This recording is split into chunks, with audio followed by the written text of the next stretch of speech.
Então o Evangelho de João, capítulo 3, 16, nos diz assim a palavra de Deus: porque Deus amou o mundo de tal maneira que deu seu Filho unigênito, para que todo aquele que nele crê não pereça, mas tenha a vida eterna.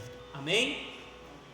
Porque Deus amou o mundo de tal maneira que deu seu Filho unigênito, para que todo aquele que nele crê não pereça, mas tenha a vida eterna. Meus irmãos, a partir de hoje, claro que não vamos ter assim muitos domingos. Eu não sei qual é a palavra que o pastor Alfredo vai nos trazer no domingo que vem, mas daqui até o Natal nós temos apenas 3 domingos, contando com o de hoje. E aí eu quero trazer algumas reflexões, algumas mensagens, pregações com esse tema, Natal, A mensagem da palavra de Deus, os textos que a palavra de Deus nos traz a respeito da vinda do Senhor Jesus Cristo. E o Natal, meus irmãos, é uma das datas, diríamos assim, mais importantes do calendário cristão. Embora ela não esteja na Bíblia, a data propriamente, mas o acontecimento, o fato em si está na Bíblia, que é o nascimento do Filho de Deus aqui na terra. Amém, meus irmãos? Alguns tentam complicar dizendo assim: mas não foi no dia 25 de dezembro, e tentam associar a data a uma festividade antiga pagã. Não importa se era pagão ou não era, se Jesus não nasceu ou não nasceu no dia 25 de dezembro. O que importa é que Jesus Cristo veio a este mundo. Esta é a mensagem, é disso que nós precisamos nos importar.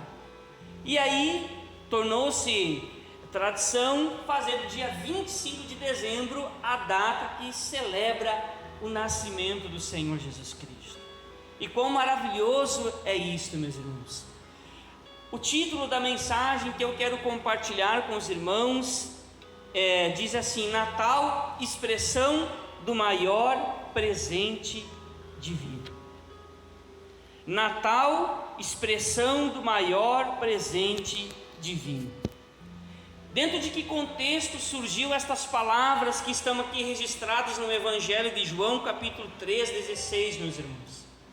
Ela está dentro daquela conversa que Jesus vai ter na calada da noite, não porque ele foi na calada da noite, mas porque um homem chamado Nicodemos diz lá no versículo 1 do capítulo 3, que ele era entre os fariseus um dos principais, ou seja, ele tinha um destaque social na sociedade judaica daquela época. Os fariseus eram um grupo que se destacavam entre os grupos religiosos, e ele, dentre os fariseus, era um dos principais. E diz-nos o texto da palavra que ele então vai na calada da noite conversar com Jesus, e a gente entende o porquê que ele vai à noite, porque ele não quer se expor, mas ele está intrigado, ele está como que ali Jesus chamou alguma atenção para ele. Ele inclusive vai dizer as seguintes palavras para Jesus. Ele diz assim: Rabi, ou mestre, sabemos que tu és mestre vindo da parte de Deus, porque ninguém pode fazer estes sinais que tu fazes se Deus não estiver com ele. Ou seja, enquanto que os demais, a maioria dos religiosos, os líderes, as autoridades, até mesmo das demais facções ou das demais seitas religiosas, não conseguiam crer na pessoa de Jesus como um enviado de Deus, Nicodemos, como a gente usa de uma expressão, ficou pelo menos com uma pulga atrás da orelha. E ele disse: esse homem, ele não é um homem qualquer. Aquilo que ele faz, os acontecimentos, as realizações que ele faz, apontam que de fato ele veio da parte de Deus, porque ninguém faz o que ele faz se não é enviado da parte de Deus. E ele vai então conversar com Jesus, ele quer conhecer Jesus mais de perto, ele quer ter aquela conversa que a gente diz assim, no tete a tete, ouvir um pouco mais de Jesus, o que é que Jesus tem para passar para ele, uma vez que ele provavelmente está cheio de questionamentos, e ali então se desenvolve uma conversa entre eles dois, até que chega então ao ponto desse versículo 16, que Jesus disse: porque Deus amou o mundo de tal maneira, que deu o seu Filho unigênito, para que todo aquele que nele crê não pereça, mas tenha a vida eterna. É dentro desse contexto, é dentro dessa fala, dessa conversa, provavelmente lá, sabe-se lá que horas da noite, provavelmente até de madrugada, Jesus está conversando com esse homem. E como a nossa mensagem tem como tema a palavra-chave presente, eu pergunto para você: o que é um presente? Quando nós presenteamos alguém, ou quando nós recebemos um presente de alguém, o que é que um presente comunica, meus irmãos? O presente é um símbolo em que muitas vezes nós expressamos por intermédio dele a outra pessoa uma expressão de consideração, de agradecimento, que mais? De agrado, enfim, uma retribuição. Então, quando você presenteia ou quando você é presenteado, nesse presente vem carregado símbolo de gratidão, de reconhecimento, enfim, palavras como estas. E a pergunta que nós trazemos para nós, baseado nesta reflexão: o que é que nós merecíamos para Deus nos dar o seu Filho? Será que Deus nos reconheceu? Será que Deus queria nos dar uma retribuição a nós? Será que Deus, ao enviar o seu Filho como um presente à humanidade perdida, Ele quis dar a nós uma palavra de gratidão? Não. Deus, na sua infinita graça e na sua infinita misericórdia, ao nos enviar o seu Filho ao mundo, não teve a motivação de querer agradar ou então agradecer a nós. Pelo contrário, fazia parte de um plano, de um projeto divino, e esse projeto se chama redimir a humanidade que estava perdida, a humanidade que está perdida, a humanidade que estava afastada de Deus por causa dos pecados. E isso começou desde a queda de Adão e Eva, e diz-nos a palavra que por causa de um só homem entrou o pecado no mundo, assim o pecado passou a todos os homens. Amém? Isso está lá em Romanos 5,12. Então a palavra do Senhor diz que todos pecaram e todos estão afastados da presença do Senhor. E aí então Deus, na sua infinita bondade, na sua infinita misericórdia, Ele envia, baseado nesse projeto, nesse plano de redenção à humanidade, Ele nos dá de presente a nós. E glórias a Deus por isso. Amém, meus irmãos? Então, por que o Natal, data que lembramos o nascimento de Jesus Cristo aqui na terra, é a expressão do maior presente divino? E baseado neste versículo, eu quero aqui destacar pelo menos 3 informações que são importantes. A primeira delas, meus irmãos, o Natal, ele é uma expressão do maior presente que Deus deu a nós, porque ele foi motivado pelo amor de Deus. Foi motivado pelo amor de Deus. É como eu disse antes, meus irmãos, não tem nada a ver com o merecimento da nossa parte, não tem nada a ver com méritos da nossa parte. Deus não nos olhou, ou Deus não olhou para nós e nos contemplou como que bons mocinhos, pessoas merecedoras, pessoas queridas aos seus olhos. Não, pelo contrário, a palavra do Senhor até mesmo vai nos dizer que nós éramos como que inimigos de Deus, ou seja, nós éramos inimigos de Deus por causa do pecado, e o pecado nos afastava de Deus. E aí inclusive o apóstolo Paulo, ele vai nos dizer que Deus prova o seu amor para conosco, pelo fato de ter dado seu Filho Jesus Cristo a morrer por nós, quando nós ainda éramos pecadores. Quando você presenteia alguém, você tem um elo, um mínimo de elo para com aquela pessoa, e esse elo, ele precisa ser positivo. Ou alguém de vocês algum dia presenteou alguém que um dia te fez mal? Eu acredito que ninguém fez isso. A gente presenteia nosso pai, nossa mãe, filho, filha, esposa, tio, tia, vovó, enfim, amigos, pessoas que têm esse elo positivo, mas a gente não presenteia pessoas que fizeram mal para nós, pessoas que tramam contra nós. Isso nunca aconteceu, mas Deus, Ele assim fez. E por que Ele fez, meus irmãos? Por causa do seu amor. Mas eu estava pensando e meditando em casa, meus irmãos, o que é esse amor? Se hoje nós falamos de amor para a sociedade de hoje, o conceito de amor está tão esvaziado, tão sem significado, se nós traçarmos ou trazemos a luz da palavra de Deus. Então a gente muitas vezes ouve lá fora, ouve-se falar muito de amor, de amor, de amor. E aí o amor é banalizado. É como outro dia eu e a Cíntia conversando, e existe um escritor chamado Max Lucado, e ele disse uma expressão assim que muitas vezes ele diz assim para a filha dele: filha, eu te amo. E aí ele diz assim também: mas eu amo geleia de uva. E de repente a gente esvazia o conceito de amor, o significado de amor. Quando a palavra do Senhor diz que Deus nos ama, quando Deus enviou seu Filho motivado pelo amor, é um amor profundo, é o amor ágape, é o amor sacrificial, é o amor que vai até as últimas consequências, porque simplesmente Deus, Ele não tem amor, Ele é o próprio amor.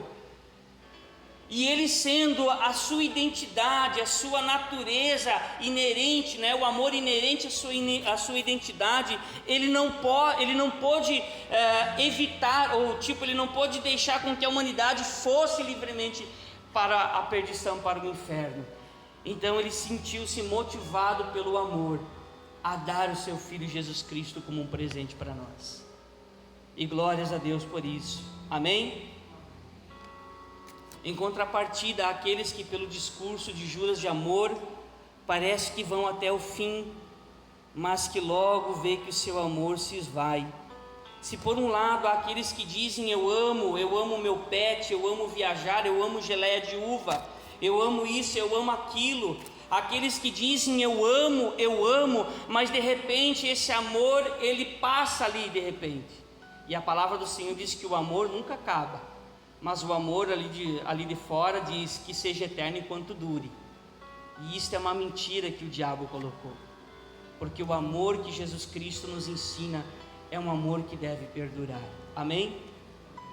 Quando a gente assiste, por exemplo, seriados, as novelas procuram expressar muito isto, né? Aquela ideia do tipo assim, a traição. É muito comum nos enredos de novelas, de alguns filmes, a traição. O homem que traiu a sua esposa porque ele amou profundamente a amante, e tenta se fazer aquela cena de uma forma tão bonita, tão romântica, tão legal. E como dizia o meu líder de jovens na época ali na Batista, ele dizia assim: e daqui a pouquinho a gente está correndo o risco de estar torcendo pela amante, né, contra a megera da esposa dele, porque é assim que eles fazem. A esposa legítima, ela que deveria ser honrada, é ela que é a megera na trama, mas a amante, aquela que está destruindo o casamento, ela que é a querida, ela que é a legal, ela que é a pessoa, e as pessoas dizem tomara que dê certo, porque esse é um amor verdadeiro. Não, esse é um amor do mundo, é um amor diabólico, mas o amor de Jesus é o amor que se doa, e é esse amor que está representado na ação de Deus enviar o seu Filho Jesus Cristo. Amém, meus irmãos? O amor de Deus não tem nada a ver com o amor do mundo, é este amor sacrificial. E é interessante porque no amor de Deus há pelo menos três expressões nesse amor. Primeiro, ele é unilateral, partiu de Deus e somente de Deus. É por isso que Jesus Cristo vai dizer em João 15:16: não foram vocês que me escolheram, mas fui eu que escolhi vocês. Então esse amor de Deus é um amor unilateral, ou seja, não houve uma troca primeiramente. A palavra do Senhor diz que nós amamos porque Deus nos amou primeiro. Deus não esperou o nosso amor para dizer agora eu vou amar vocês. E aí, abrindo um parênteses bem rápido, meus irmãos, isto é um ensino para nós. porque todos nós, quando fomos chamados por Deus, na sua infinita graça e misericórdia, Ele não impôs condições para primeiramente nos amar. Ele nos amou, e o amor de Deus nos constrange. Esse amor é extremamente constrangedor.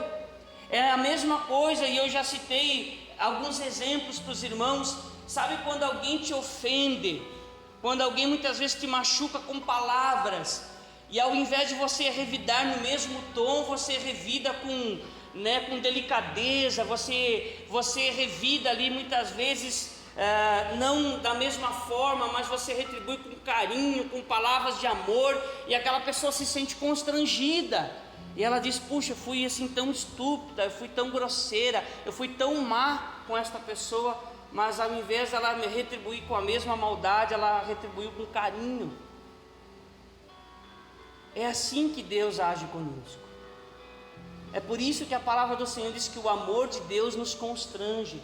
Quando Deus nos chamou, meus irmãos, nós fomos envolvidos por este amor, e quando nós fomos envolvidos pelo amor de Deus, a gente não conseguiu dizer não. A gente disse: Senhor, eu quero entregar a minha vida para Ti, porque eu me sinto amado por Ti. Amém? É nesse aspecto. E aí, qual é o parênteses que eu queria abrir aqui para os irmãos? É que a gente precisa cuidar, para a gente não exigir daqueles que estão lá fora, para eles servirem a Jesus, virem prontos. Não. A igreja, sabe aquela representação da igreja ser um pronto-socorro? No primeiro momento a igreja sim é um pronto-socorro, e a gente precisa acolher as pessoas. Eu lembro uma vez de uma entrevista que eu ouvi de um escritor chamado Philip Yancey, e ele disse qual talvez tenha sido o erro da igreja: é exigir que as pessoas já cheguem prontas para Jesus. É como se a igreja dissesse assim, aí vão dar um exemplo para a prostituta: olha, para você seguir Jesus Cristo, você tem que deixar da prostituição. E claro que ela tem que deixar da prostituição, mas a questão é, eu não posso exigir, meus irmãos, eu tenho que fazer com que o amor de Deus constranja essa pessoa, e ela possa dizer: eu não quero mais viver no pecado, eu não quero mais viver na prostituição, eu não quero mais viver na mentira, eu não quero mais viver no engano, eu não quero mais viver naquilo que é a sujeira do mundo. Eu quero agora Jesus. E aí a pessoa, ela diz: Senhor, eu tomo um passo de fé em direção a Ti.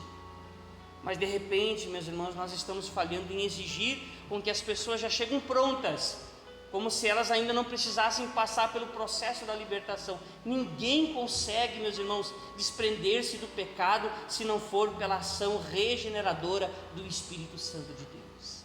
É Jesus quem liberta, é Jesus quem transforma, é o Espírito Santo que ali faz uma nova criatura, regenera um novo ser. Amém? E é isso que eu e você precisamos na nossa vida, demonstrar o amor de Deus. Então, nessa manifestação do amor de Deus, ele se revela como unilateral, ou seja, é Deus quem deu a partida. Não houve primeiramente uma troca. A troca se dá hoje como servos que somos do Senhor. Ele nos ama e nós amamos o nosso Deus, mas lá no primeiro momento foi Ele quem deu a iniciativa do amor. Foi Ele quem nos acolheu, apesar de estarmos completamente sujos no pecado, apesar de estarmos completamente afastados do Senhor, mas mesmo assim Ele nos amou. E Ele, ao nos amar, Ele nos impeliu a entregar a nossa vida para Ele. Esse amor também, irmãos, ele se revela incondicional. Como eu disse, já citando antes Romanos 5,8, Paulo, ele escreveu que Deus prova o seu amor para conosco pelo fato de Cristo ter morrido por nós quando ainda éramos pecadores. E ele é incomparável, porque diz-nos a palavra de Deus que o amor de Deus que excede a todo o entendimento. É muito além do que amor de pai, é muito além do que amor de mãe, vai muito além de amor de marido e mulher, vai muito além. O amor de Deus é inexplicável. Quando a gente vai na palavra de Deus, e Deus quer retratar o seu amor para com Israel, lá no Antigo Testamento, qual é o exemplo que ele cita, meus irmãos? É o exemplo de uma mãe, que é o melhor exemplo para retratar desse amor. E ele vai dizer numa das passagens mais lindas, que está lá em Isaías 49:15, ele diz: acaso pode uma mulher esquecer-se do filho que ainda mama, de sorte que não se compadeça do filho do seu ventre? É uma pergunta retórica, porque está sugerindo um não. O profeta, em nome de Deus, ele pergunta: acaso uma mulher pode se esquecer do seu filho? Não, está implícito não, uma mulher não se esquece do seu filho. Pode o mundo virar, uma mãe vai lutar pelo seu filho até as últimas, não é assim? Amém, irmãos? O amor de mãe é muito além até mesmo do amor de pai. Não estou querendo minimizar o amor de pai, mas o amor de mãe é aquele amor sacrificial, é aquele amor que, se necessário, dá até a vida pelo filho. Pois Deus está dizendo, ele usa esse exemplo de mãe, do amor de mãe, e ele vai dizer assim: mas se todavia ela vier a se esquecer-se dele, eu não me esquecerei de você. Ou seja, Deus está dizendo que ainda, mesmo que acidentalmente, venha acontecer por casos raros de uma mulher esquecer-se, abandonar o seu filho, Deus está dizendo: o meu amor vai muito além, porque eu não me esquecerei de você. E glórias a Deus por isso. Louvado seja o nome do nosso Deus, porque muitas vezes nós somos como filhos rebeldes. Quantas vezes, meus irmãos, nós insistimos em muitas vezes praticar o viver afastados do propósito do Senhor, mas o amor de Deus é um amor incondicional, é um amor incomparável, é o amor que está o tempo todo nos levando a compreender a nossa própria realidade, se necessário, sim, nós nos arrependermos a cada dia e confessarmos as nossas faltas a cada dia e nos colocar na presença do Senhor a cada dia. Amém? Glórias a Deus. Então o Natal, ele é uma expressão do maior presente de Deus, porque o primeiro elemento, porque ele foi motivado pelo amor de Deus, porque Deus amou o mundo. Leve esse conceito contigo. Não é porque Deus olhou para o mundo e as pessoas eram queridas, porque Deus olhou para o mundo e as pessoas eram maravilhosas, porque Deus olhou para o mundo e disse: elas merecem uma segunda chance. Não, simplesmente porque Deus amou o mundo. O segundo elemento que comprova o quanto o Natal é o maior presente de Deus para as nossas vidas é porque Deus deu o seu melhor. E qual foi o seu melhor, meus irmãos? O seu Filho Jesus.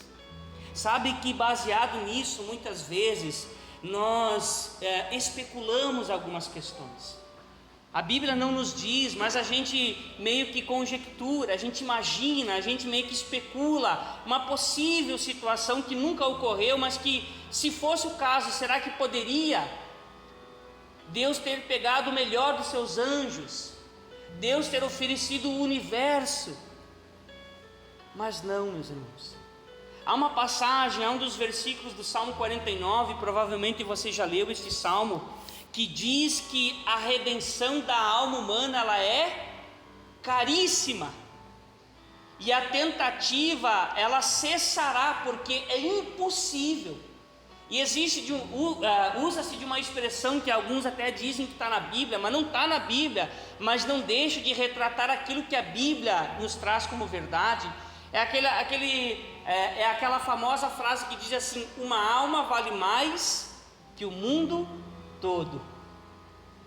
Não existe esse versículo na Bíblia, aliás, não é nenhum versículo, não está na Bíblia, mas é como eu disse, irmãos, não deixa de ser uma verdade, porque ele retrata aquilo que a palavra de Deus fala a respeito do ser humano, da criatura humana.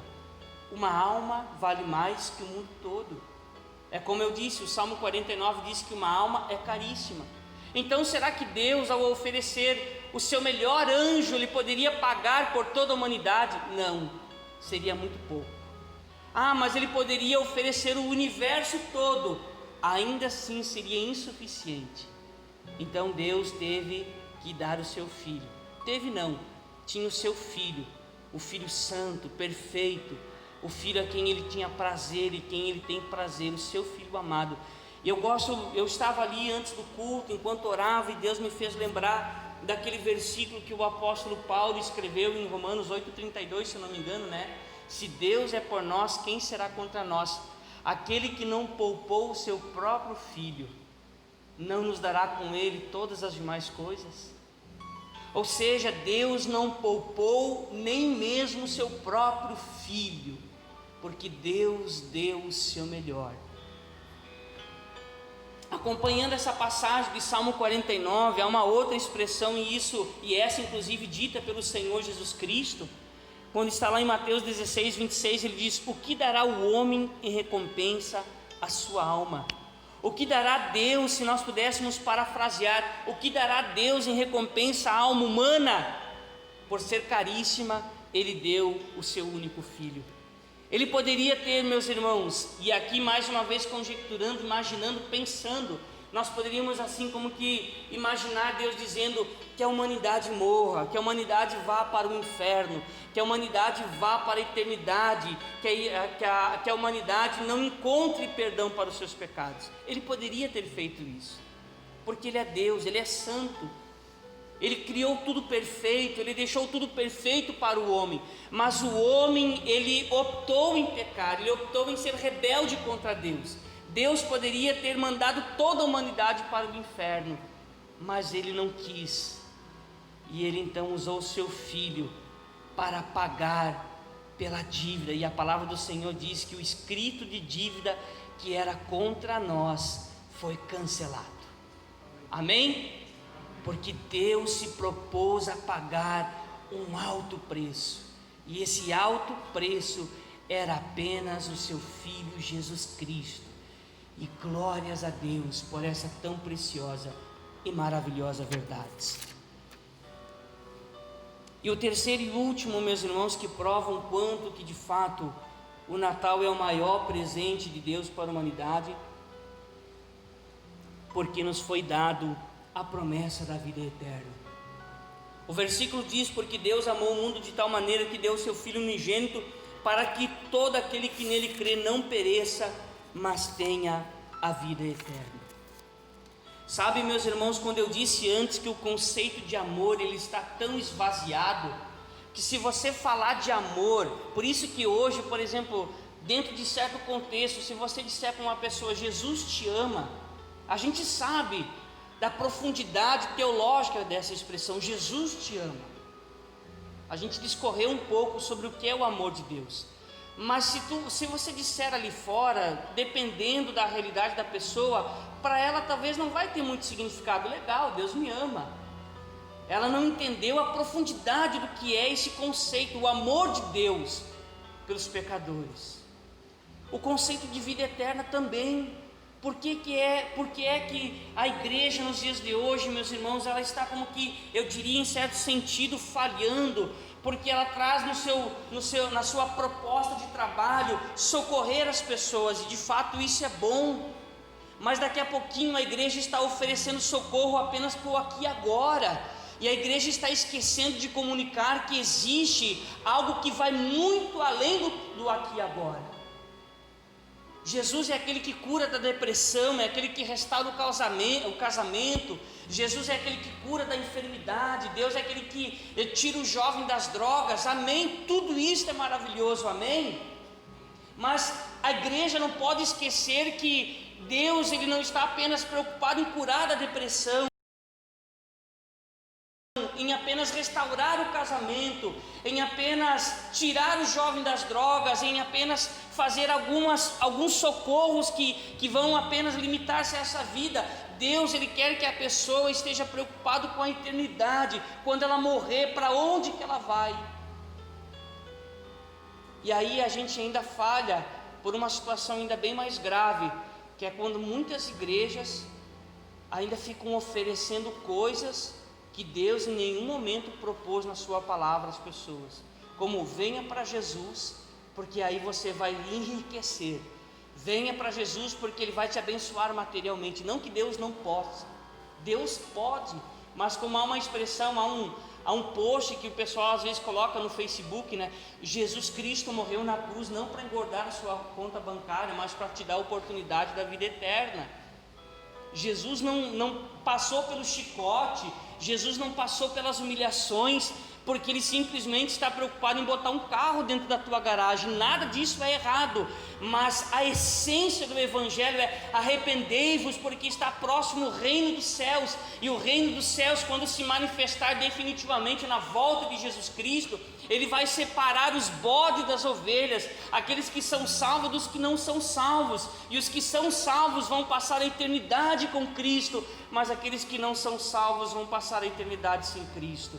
E aqui Deus nos diz na sua palavra que Deus deu o seu Filho unigênito para que todo aquele que nele crê não pereça, mas tenha a vida eterna.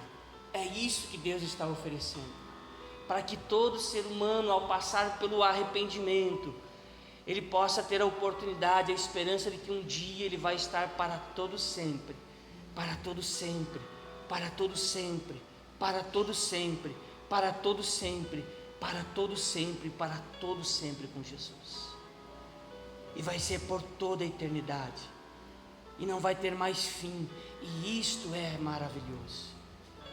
Mas a igreja não pode correr o risco de apenas comunicar um evangelho que presta socorro apenas para as questões desta vida, mas prestar socorro para as questões dessa vida, mas preparando as pessoas para a vida que há de vir ainda, a vida após morte, ou a vida onde todos nós um dia compareceremos perante Deus para receber ou a vida eterna ou a condenação eterna. Amém, meus irmãos? Então que a igreja possa levar consigo esta mensagem. E lembra quando eu disse ali no início que o presente ele é dado de uma pessoa para outra, né, como uma expressão de gratidão, de reconhecimento. Você já presenciou esta cena de alguém dar um presente para alguém e aquela pessoa dizer assim: não, eu não quero?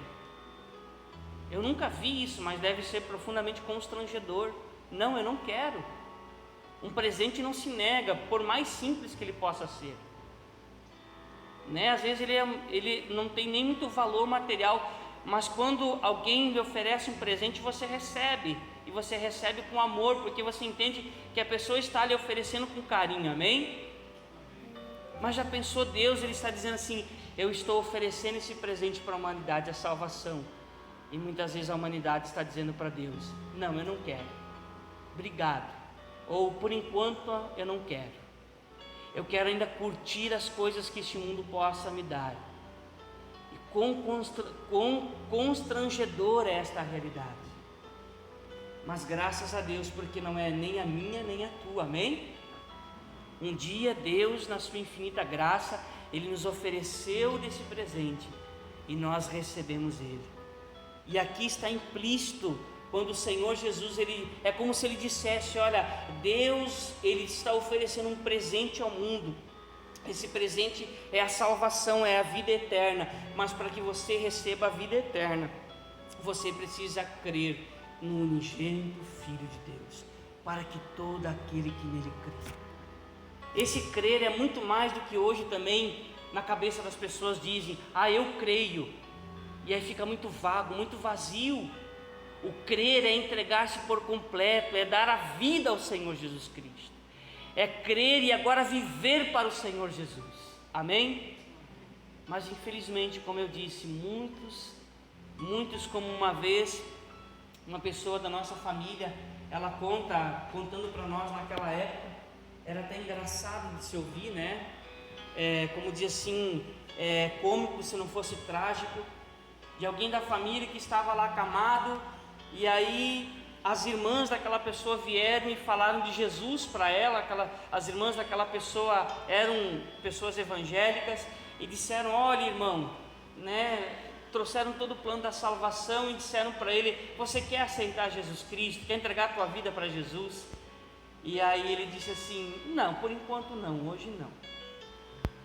E a gente achou engraçado, né? No primeiro momento é engraçado da forma como ele disse: não, obrigado, não, por enquanto eu não quero. Mas é trágico, porque de fato esse é um exemplo de tantos que estão talvez dizendo a mesma coisa: não, por enquanto não, eu não quero esse presente de Deus. Se for o caso, mais adiante, mas talvez mais adiante pode ser tarde demais.